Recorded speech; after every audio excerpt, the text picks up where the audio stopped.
very good morning, good evening, good afternoon to you, wherever you might be in the world. Welcome to Lorena's Labyrinth again, if you're a returning visitor. And if you're a newbie to the channel and to the playlist, well, welcome. I hope that you will enjoy the content. Just a reminder, I do go down a rabbit warren normally, but today I've left things pretty well until last minute as far as the recording goes. So I'm hoping that I'll be able to get this loaded at the regular time. But anyway, back to the fact that I do normally waffle a bit. What I do is I put the timing chapters. If you're new to the channel, there's going to be timing stamps in the description so you can jump to the areas of interest for you. Now, just a brief request as well is if you find anything that I give you in any of my videos to be helpful at all, can you just give us a thumbs up, please? Because I would really appreciate it. It helps to keep me motivated. I've got lots that I could tell you about right now as to why I'm running late, but I'll save that for the Sunday yarning. In the meantime, obviously today's video is about petrified wood, and I love it. I'm not sure if I still have a piece. I've probably packed it away somewhere, but anyway, that's a story for another day. Let's take a look at some examples of petrified wood if you're not familiar with it. So I can't remember if I actually said thanks for joining me and whether or not I said my name's Anah Parreli, and obviously I do the playlist. I've totally deviated from the script today, but let's carry on. What we've got here, I found it a little difficult. So this video has challenged me a little bit to get the content together, get photographs of it, and none of the pieces or the photographs that I've found look like the piece that I used to have. Anyway, long story short, I did manage to find these photographs on Wikipedia, and Mindat I managed to get some photographs from as well. So if you're interested in getting a better idea, they are some good places to go and visit to take a look at it. And we'll talk about how it's made when we get down to the slide on mineral information. But for now, let's just talk about the Zodiac Associations for a moment. Now, if you're a returning visitor to the channel, you know that I don't place a great deal of emphasis on whether or not a crystal is connected. You know, if there's advice there basically that people with a Leo, a Virgo, Capricorn or Taurus, as we see here, whether or not there's recommendations that they use a crystal. And for example, here on the slide, I've got what the recommendations are. But I just want to clarify, this is because I'm a firm believer that if you feel drawn to having a crystal as part of your collection, it doesn't matter what star sign you are, because if it's got a specific healing attribute that you I'm trying to think of the word, that you feel would be beneficial for you, and that is available and it's at an affordable price and it feels right, okay, it's got to feel right, then that's the crystal that you buy, regardless of what the Zodiac Associations are. So before we talk about the mineral content or the mineral factors, if you like, let's talk about the metaphysical overview, because I was not aware until I was really researching this, you know, because it's been a lot of years since I got my bit. I think I got my bit given to me in about 2002, actually, was when I first was introduced to it. And of course, I did love it back then as well. But I hadn't actually sat back and reflected on what the attributes would be or could be for petrified wood. I mean, ancient knowledge and wisdom just stands right out there. You know that if you've got something as old as what petrified wood is, that it's going to bring wisdom of the ages through to you, for want of a better description. But of course, as I reflected and did my research and I suppose tapped into my own intuitive guidance to bring this information through to you, it became far more apparent to me that what we're looking at with petrified wood is far more powerful than I'd given it credit for. I've got an assortment of images here that I'm using throughout to show that it actually does, you can find it in different forms. It doesn't all look the same. But anyway, going to the metaphysical overview, of course, it is associated with Gaia, Mother Earth, and Earth connection. It is also associated to connecting to the higher realms, your inner connection to your guides and higher light beings for communication. It involves apparently or encourages a spiritual transformation, It's got some wonderful attributes for overall health and well-being, but the one that I think that is often missed by a lot of people is it plays a really important part for a person as far as developing and connecting with the true identity, not just the truth of who they are as a soul and spirit, but what the family unit and the social implications are for them. And we'll talk about that a little bit more further down. Excuse me, stumbling over my words. That's because my boy, if I haven't told you about the boy has just come charging in with a squeaky toy. I hope he's going to behave himself. So I put this image here when we're talking about mineral information to really clearly identify what becomes confusing for people when we're talking about understanding what petrified wood is, what it looks like, because as I said, there's the variations. But before I talk about that kind of thing, what I want to do is make mention of the fact that when I was looking at what might be the sources that you could find petrified wood, it was actually like all over the place, honestly. There's so many different countries that you can find it in. So I would just do a Google. But I think what the important information is for all of us to understand that when we talk about petrified wood, we are actually talking about a fossil. And this is where I got thrown off a little bit, okay? And I'll explain to you why in a moment. But going back to it, yes, look, it can be opalized, it can be a jasper. It does have a hardness of 6.5 to 7. You can find it in this range of colours.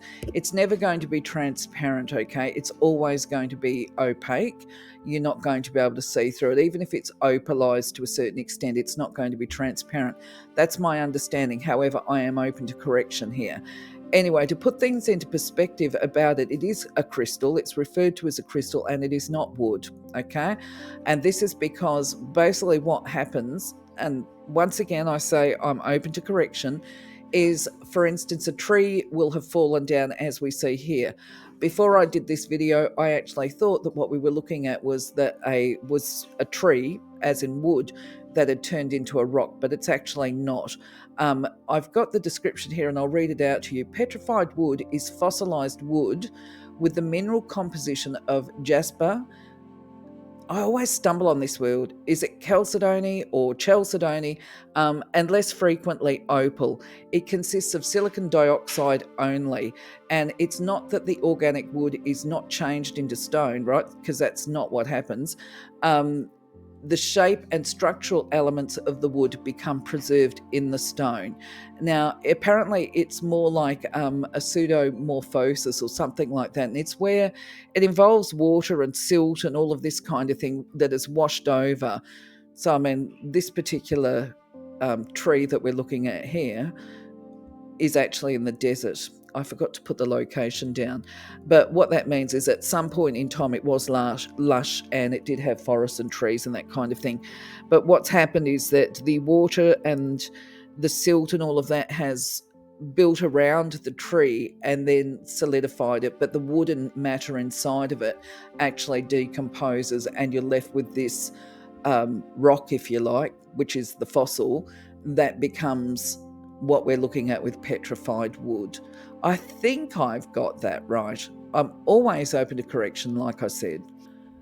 The only other little bit that I would add here is that apparently when it comes to the colouring of petrified wood, red and green is usually caused because of an iron content in the soil, but some of the more brightly coloured ones like the green woods can be coloured by chromium or vanadium apparently. Feel free to add your own comments here. And especially feel free to make a comment here, because here's a news flash. I don't actually have any buying tips for petrified wood, because apparently sometimes what we look at and think is petrified wood and what is sold as petrified wood actually isn't, right? It doesn't mean that people are trying to rip you off. It just means that it's actually particularly difficult to tell the difference between these other rocks and what is legitimately petrified wood. So I'm going to hand this over to you guys. If you can answer the questions, how do you tell these two apart? And do you actually have any photographs, right? Because I became very confused, including the fact that I saw one reference to petrified wood being peanut wood. is another term for some of it, because it's got that peanut effect. And that made me think to myself, I've actually got some peanut mookaite here. So anyway, where I'm going with this is I've pulled my peanut mookaite out, and I've had a look, and I thought, oh, why didn't I think of this before? When I was doing the mookaite video, it is it's a fossil. Mookaite's a fossil as well. It's just not a fossil of a tree. It's got fossilized microscopic insects in it. Now, this is relevant when we're talking about the metaphysical attributes of a crystal, including petrified wood. Okay, if it's a fossil, it's got some very special attributes. Now, I am happy with myself when I think about the fact that, yeah, okay, I did pick up when I was doing my video on some of these traits, and I did include them in the mookaite one, because just your standard mookaite is also going to be a form of fossil, because it's got, if I can remember how to pronounce the word, radiochlorite or radiolorite, I think is the word, the white stuff that's in it. That's the fossilized bit of insects. Sounds so gross when I put it like that. So basically where we're going here with this particular slide is, okay, no, I don't have any tips on what you can do to actually determine if you're buying a legitimate piece of petrified wood. It would simply be the old one, which is whatever you're going to buy, whatever crystal it is, make sure you've got good photographs if you're buying it online. Get it from all dimensions, because they don't always do the crystal justice. And not only that, it doesn't, if they haven't got the photographs aren't from all angles, then you're really not fully informed of what it is that you're buying. You're only buying it based on a couple of certain points. The other thing is to get the dimensions of it. How tall is it? How high is it? How wide is it? The circumference, if it's a round bit, what's the circumference of it, and how much does it weigh, because that's going to be very telling. When you know all of that information, then you can take a look at, well, what are they charging, right? Now, of course, if I'm looking to buy something in the US, I look immediately at what the US dollar value is, and then I look at the currency conversion, and then I look at what the freight costs are going to be, because for those that aren't aware, if you're a newbie to the channel, I paid the most for a tumble stone I've ever paid in my life. It cost me nearly $100 for one, and that was because it was a very rare piece. I'm not unhappy with the piece. I quite like it, but I would not have bought it for $100, but it cost me something like $45 just in the freight, because I was buying it from the US. So these are the things to take into consideration before you hand over your hard-earned dollar. But either way, I look forward to hearing some suggestions from you guys. So all that being said and done, if you do manage to purchase yourself a legitimate, or be gifted, even better, a legitimate piece of petrified wood, these would be the spiritual attributes. And the first thing I think to note is that it's considered to be a sacred stone of the Native Americans. I haven't had that confirmed, but you'll see later on in the video that I actually believe this to be true. So anyway, that kind of speaks volumes in itself. So the other benefits really associated with petrified wood, as I stumble over my words again, is the activation of the Earth Star, which is what connects a person to the Earth, if you like, the core of the Earth wisdom, and also Gaia, Mother Earth, the nature kingdom, and the elementals. And when we talk about connecting with them, we're also talking about developing the skill base to communicate with them, and that is the higher realm. So petrified wood is also associated with channeling the wisdom of the ages too. Now, I jumped down then. So the other thing is, it's believed to awaken the memories of the past, and that includes providing access to past life information, as well as things such as your future life, which is your divine plan, your life path. It's said to escalate spiritual growth and encourage exploration of different healing modalities and energy, basically. So you could be looking at healing with sound, that's the gong. Some people use tuning forks. There's vocal toning of the chakras. There's another one. These are just ones that come to mind immediately for me. Then, of course, you've got your different, if it's Reiki or if it's X, Y, and Z types of healing, it could be one of those as well. So the other thing too, when we talk about identity, and it's said to promote a person and their individuality within the whole, okay, because a lot of people do the same, we're all the same we've all got the same journey. No, we haven't. We're all individuals. We're all part of a pie, of a greater picture. And each of us has got an individual yet separate pathway, if you like, as part of the collective. So the identity actually, as separate from ego, just to put this into perspective, is one that connects us to our ancient wisdom. It's that bit that might speak to you about, for a lot of people, I'm really stumbling over my words today. For a lot of people, I'll put my hand up and say for me as well, before we started doing our family history, because there's been a disconnect at some point in our history, was for me. I knew I was from Irish descent, but I didn't know the implications of what that meant, because at some point in time, my family has drifted away from their Irish traditions. It still shows itself, by the way. It becomes very much part of human behaviour, those old traditions. Even if people think that they're not exposing it, it's there. So where I'm saying this, or where I'm if I can speak, where I'm going to with this is the sayings, the upbringing that I've had from both of my parents is very reflective of the Irish and Scottish traditions, which is my ancestry. And when I did my genealogy, then I learned, the inherited influence, shall we say, the DNA stuff. So anyway, it's part of the identity and explaining why we might be drawn, as in my instance, to go back to Ireland. There was this pull to go to Ireland when I was much younger, and I felt that I needed to go there, even though my family has been in this country, Australia, for many years now. So it's part of finding out who you are, what's shaped you. It's more than just who your mother and father is. It's your culture that's embedded within these family traditions, and taking you back to get understanding and meaning of what is in your bloodline, I guess. Other things, it offers very deep-rooted healing, apparently, and you're encouraged to use it in your healing rituals or ceremonies and celebrations. It's also believed to activate the Kundalini, which that's all part of channeling as well. And no doubt why it's considered to be a connector to the Earth, Gaia, and the nature kingdom, and that Earth star stuff. What else have I got written here?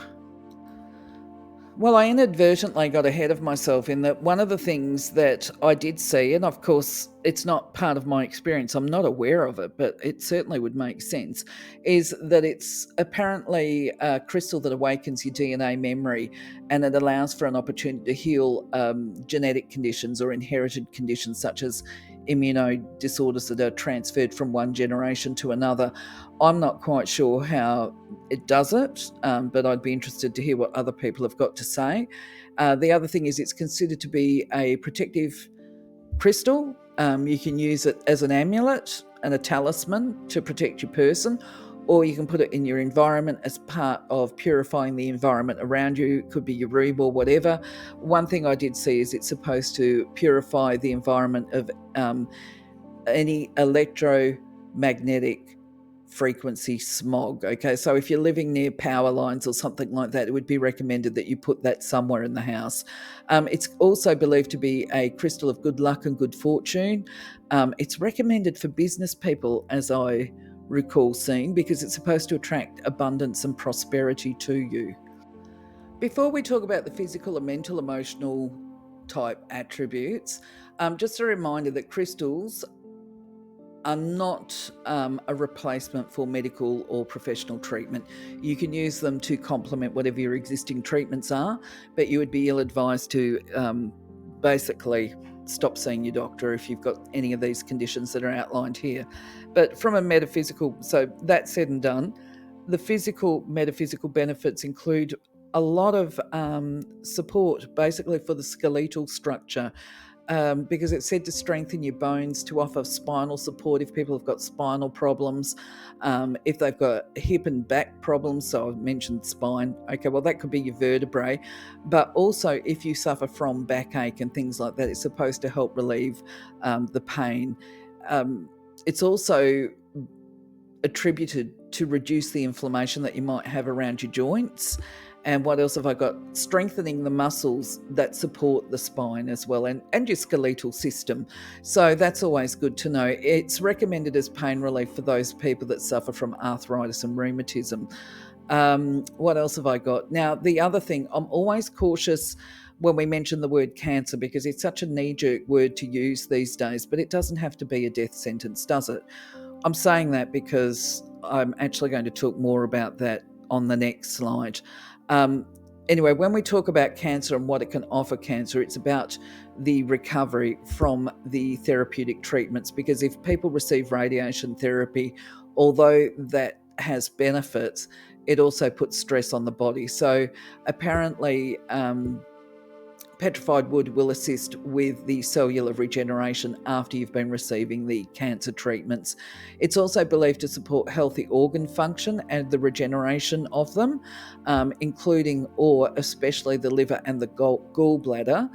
With your respiratory system, it's said to promote good health, especially if you've got lung disorders or issues around your lung health. It's said to relieve some of the symptoms there. Now, I guess the thing too, that when it comes to physical illness and disease, basically it offers emotional healing attributes, and I would imagine most people are aware that physical health and mental health, and that's your emotional health, are pretty well hand in hand. If you're stressed out and worried about what's going on with your health, especially if you hit a health crisis, then worrying about it can actually compound whatever illness that you've got, the symptoms of it. So it's really important to try and manage your psychological health while going through any kind of physical health crisis. So it's definitely recommended for people that are either experiencing extreme health issues or recovering from them. A little bit different. I kind of put this one in because I saw it somewhere and I thought, interesting. Okay, it is recommended for incontinence. I don't know how it works with that, and I can understand why it would work for people that have got sleep issues, particularly around their circadian rhythm, which is, it's said to help regulate that. So, of course, when we can regulate that, you're treating insomnia and you're getting better quality of sleep anyway. So from an emotional and psychological perspective, it really does have a wide range of benefits. So in the first instance, if you are battling with issues of mortality and survival, and that could be due to a physical health crisis, or it just could be due to the fact that you've had so many challenges, feeling hopeless and despairing, it's said to actually support a person to overcome those issues, shall we say. It's also believed to help a person during periods, I'm stumbling over my words still, I'm frustrating myself, during periods of change and transition, to be able to adapt to those changes, to be flexible and to retain stability during whatever chaos that you're facing. Now, what I was alluding to in one of the previous slides, and this is what apparently Petrified Wood is said to help with, and I can't remember if I had my wood at this stage, but I actually did get a cancer scare many years ago, and because I was living in a remote area, it was kind of like I got the first test. It was, we need to do follow-up, and the specialist, we're not going to be able to do the testing for another 6 weeks or whatever before the specialist comes into town, which meant that I had this big black cloud over me. Do I have cancer or don't I have cancer? The doctors are saying I might not have cancer, but I need to prepare for it just in case.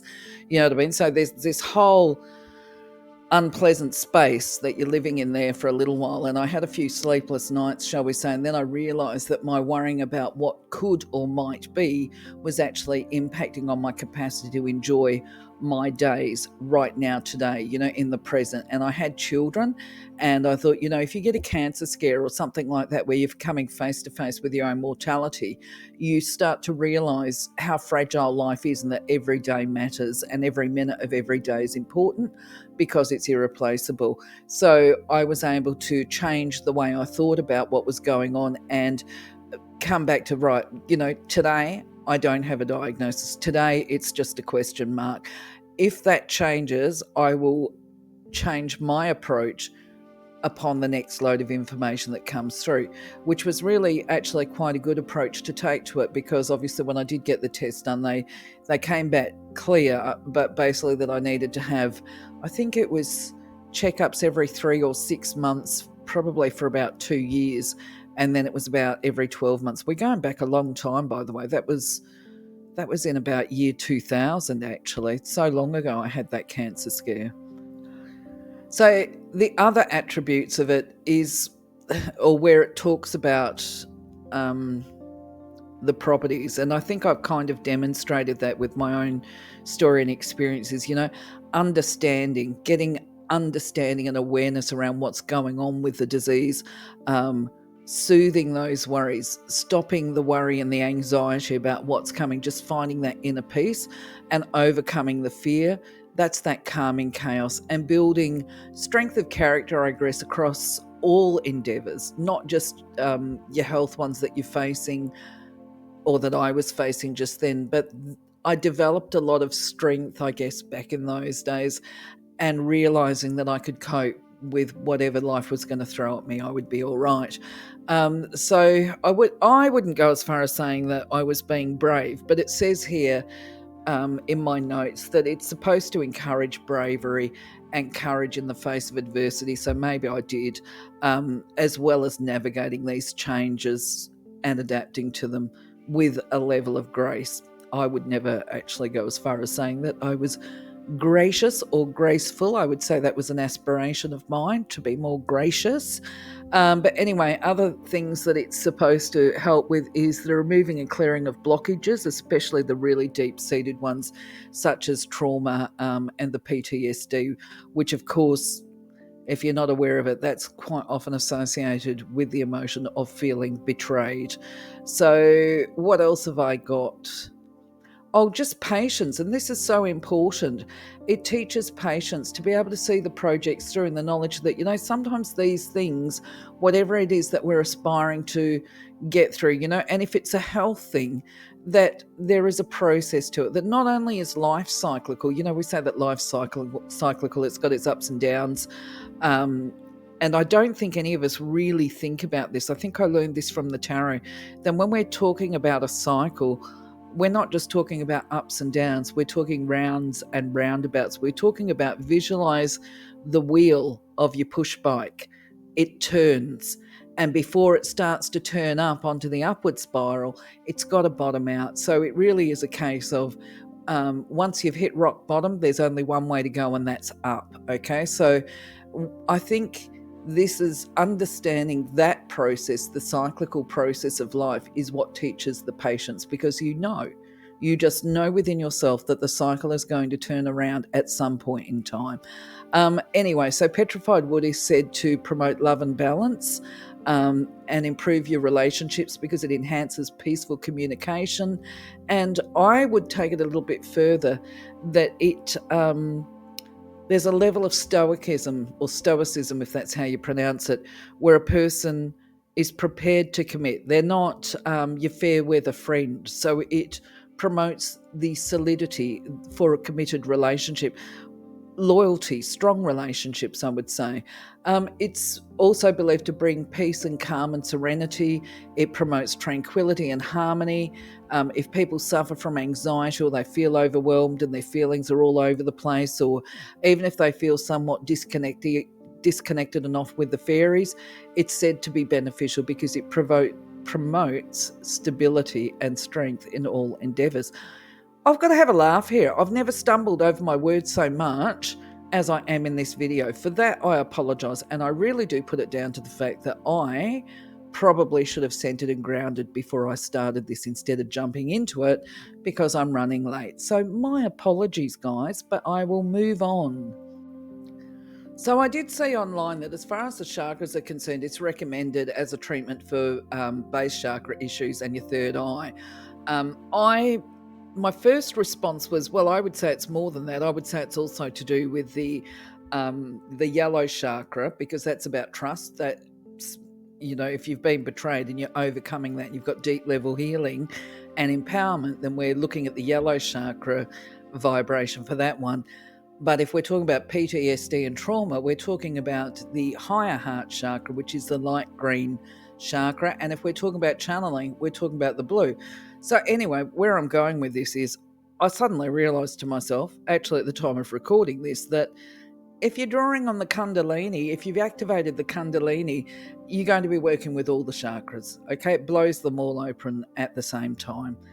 That's my understanding anyway. But of course, I will wait for other people to make their comments. The only other thing that I'm going to mention on this slide is my reference to the higher heart chakra, the lime green one, and its connection and association with PTSD, and make, I suppose, a reference towards the Aboriginal Australian people who most of us know, if we've worked in that field, and I'm talking about the mental health field, that Aboriginal people, despite suffering a lot of trauma and living through intergenerational trauma, they will often knee-jerk react and say, no, I don't have a mental illness, I have a broken spirit, right? And if you know what it feels like to have panic attacks or the phobias or even really significant PTSD, when they're episodic, they will actually feel the pain in that higher heart chakra there.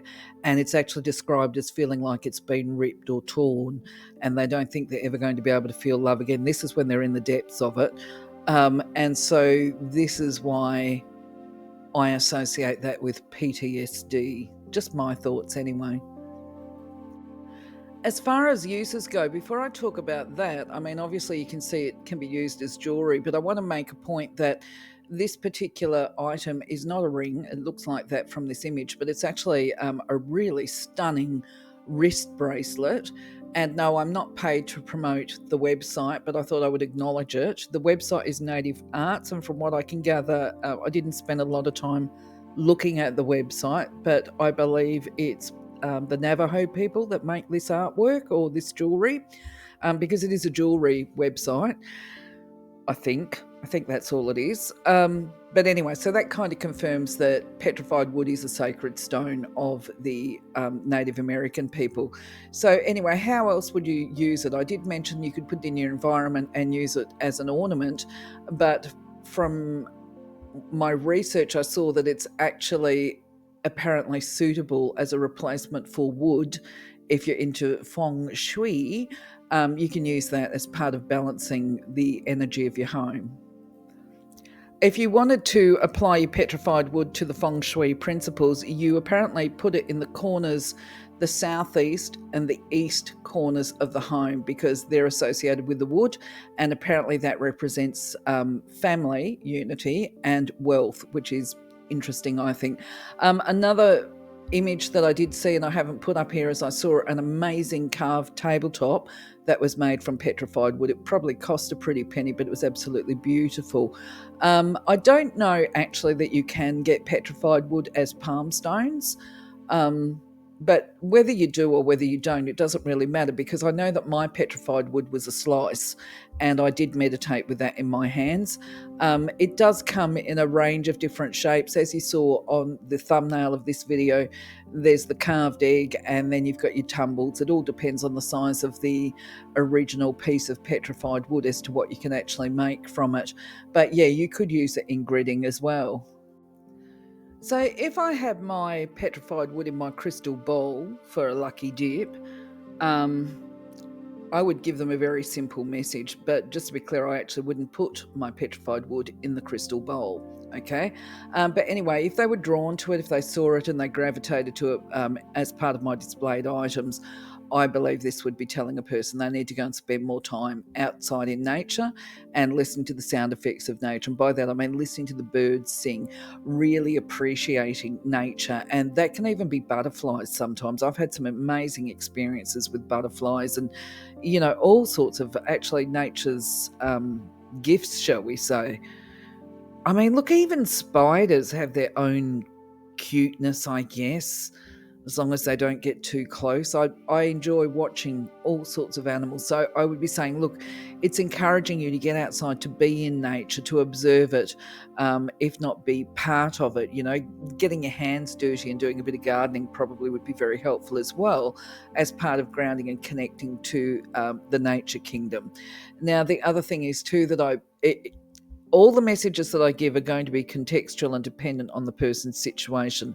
Another one might be that, they need to be spending more time on grounding and centering, especially if they're energy workers.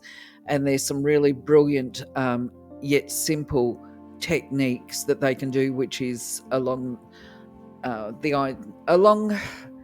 visualization methods. I'm in the process of doing up my website, and this tree meditation, I call it, is actually one of the simplest, easiest techniques to do that I share with people when I meet them, as far as keeping their energy clear and pure and keeping them balanced and stable. So it would probably be a case of saying, hey, look, you need to spend some time on that. And the other thing is too, that depending on the person, it might be a case of it's time to open up. You've got gifts that you're sitting on that are latent, and you could be doing healing, and it's time for you to step up to the plate and take a look at what options attract you. If they're not into the music or the sound or whatever, they might be into any of the other ones that are out there. They might be into hands-on healing. Or, now the other thing too is, not all healing is hands-on and not all healing is metaphysical. Sometimes when I've been doing my tarot readings, it's come up that a person is a healer, and it turns out that they're actually a counsellor or whatever. They work with people who are in dark moments and help them to maintain faith and hope in a brighter future. That's a healer as well. So, I would be saying, yes, if you're drawn to petrified wood, maybe it's time to look at your options and what you can be doing to be the best version of you and the best team member, I guess, or team leader. It just depends. Just depends on who you are and what you are. So your petrified wood is not super soft. It's pretty tolerant to a lot of things, but at the same time, there's still crystals out there that are going to be harder, that might be able to scratch it and damage it. So it's quite simple care, really. It's just avoid prolonged exposure to heat or extreme heat. Avoid direct sunlight. Avoid contact with the abrasive surfaces. So surfaces, that it would be a surface with an F and not services as in, can I cook your dinner for you? Not that kind of service. Surfaces, just to clarify, because I just went down a tangent. So where I'm going with this is, I wouldn't put my petrified wood into my amethyst cave, for the simple fact that I actually think it would damage the amethyst cave, to be honest. But I guess for some people it might be the other way around. They might be worried that by putting it into the cave that the points might scratch the petrified wood. I don't think so, because I actually think the amethyst is softer than the petrified wood, just drawing on my memory there. Now, the obvious ones are, don't expose it to chemicals. If you're going to do sports, if you've got a pendant or a bracelet or whatever, then you need to make sure that you remove your jewellery items. Just don't wear them when you go to these activities, because you might damage it. And I don't think I'd be wearing it in salt water either, if you go to the beach and things like that. When you're not wearing it, of course, store it away from those harder minerals, as I said. And what was the other thing that I'm talking about? If you do have it set in a jewellery setting, I always believe it's okay to clean it with a mild detergent, okay, very mild detergent, and a very small amount to make little soapy suds in lukewarm water in a coffee cup. That's how I do it. And then I give it a little bit of a soak. I'll let it sit for, say, a minute or two. And then I'll pull it out and I'll give it a little bit of a scrub with a very soft toothbrush if it looks like some of the mucky stuff's still on there. And then I will rinse it under tepid water as well. We don't change the temperature of the water from one extreme to the other, because that can be problematic to the crystals, as I understand it. And then I will dry it off after it's been rinsed with a soft cloth. But if it looks like I've still got some grime left in the silver setting, then I will put it back into the soapy water again for a little bit longer, and just really pay attention to it, how it processes. But if you've got concerns about it, I would take it to a jeweler And rule of thumb, I just don't recommend those ultrasonic cleansers because I worry about them damaging the crystals, perhaps unnecessarily, but that's me. As far as doing your metaphysical clearing and charging, as always, I use the polished selenite. Not always do I use polished selenite. I should have mentioned that. Sometimes I actually use the rough stuff as well. It just depends on the crystal, but your polished selenite is always a safe bet. I do have a video on other strategies such as saging and incensing, sound, aromatherapy, all of that stuff, but that's on another video, and you can find that by going to the crystal playlist. It'll be, I think, about the third video that I created on that playlist. If you've got any suggestions, by all means, make them. Thank you. So, my friends, this video has taken a long time, and I'm so sorry because it actually means that it's going to be loaded quite late. So, I apologise in advance for that. I'm just very grateful that my little boy kind of behaved himself. But for now, I'm going to say, look, love you, leave you. Thank you for being part of my journey. Take care. I'll catch you on the next video. Bye bye for now.